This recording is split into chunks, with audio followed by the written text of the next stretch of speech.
What's up, fam? Dr. O here, and it has been such an interesting week. And I've been thinking a lot about obviously what's been happening with LSU and Angel Reese and the team, as well as what's been happening in Tennessee with the Tennessee 3 or the Tennessee 2. I don't know if you want to say Tennessee 2.5. I don't know, with Justin Jones and Pearson's and Gloria Johnson. And rather than getting into the particulars of both situations, the reason why I want to join them together because it's stories of three incredibly impressive and powerful and energetic and just passionate young black people that I feel need to be commended at every level.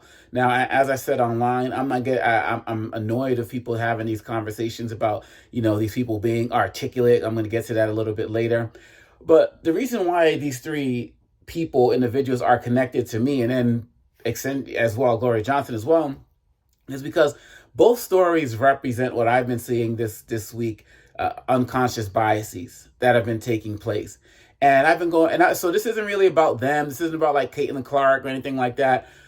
It's about the stories that we unpack around what happened with them. So that, when we take LSU, for example, and what happened with that situation, we had a situation where people were condemning Angel Reese for the hand gesture she made. Not that came from John Cena, but came from Tony Ayo, rapper. That's a story of cultural appropriation that we can get into a little bit later. But Tony Ayo gave credit to Tony Ayo, even though the rest of us don't.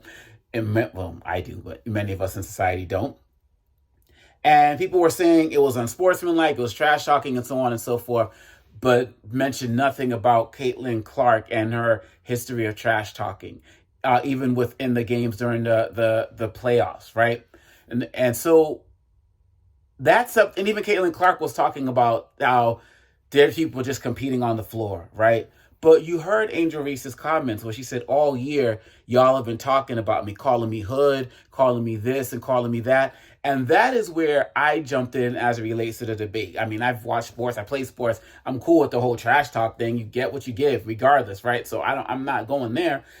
But this whole idea of the language that was used, when Caitlin Clark would trash talk, people would talk about her being passionate, about her being great for the game. We see this with people like the MVP race in the NBA with Embiid versus Nikola Jokic, where Jokic is just passionate and just wants to win and doesn't care about MVPs. And whereas Joel Embiid is looked at as selfish, primarily maybe because he hasn't won it yet and the like.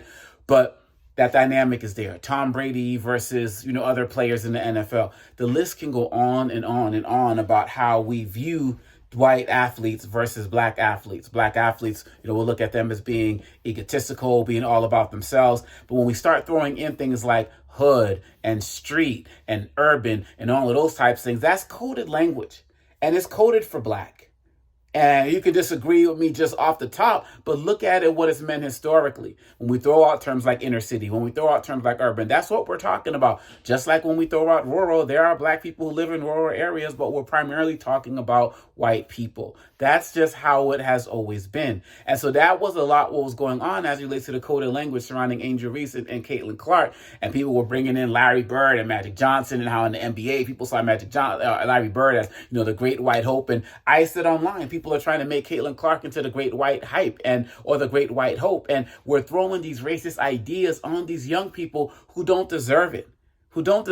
But Angel Reese was clearly getting it her entire career, at least as a college athlete, and she spoke to that. And so we have to be mindful of when we're using certain language. There's one thing to be able to critique certain actions, and I've critiqued certain things that Angel Reese and Caitlin Clark have said, but it wasn't a racialized lens to it.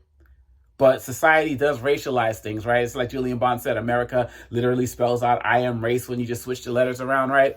And so when we come to Tennessee, and we see what's happening with Justin Jones and Justin Pearson and Gloria Johnson and how they came in together, but only the two brothers were the ones who got expelled. People can go back into conversations about the bullhorn and who had this and who had what and all of that and all of the specifics. That's a conversation for another day. But the way it's painted is that the two young black men were kicked out. And when you look at the language that was used for them or used towards them during the hearings, it was, again, coded language, and they were treating them like young black men who had to be checked, who had to be tamed, while at the same time protecting the white woman. And we've seen narratives like this play out historically where there may be black and a white person who are involved in a sexual encounter that was not a rape, that was consensual, but the black man is getting penalized. In some cases back in the day, lynched, castrated, so on and so forth, while the white woman continues to go on with what they're doing.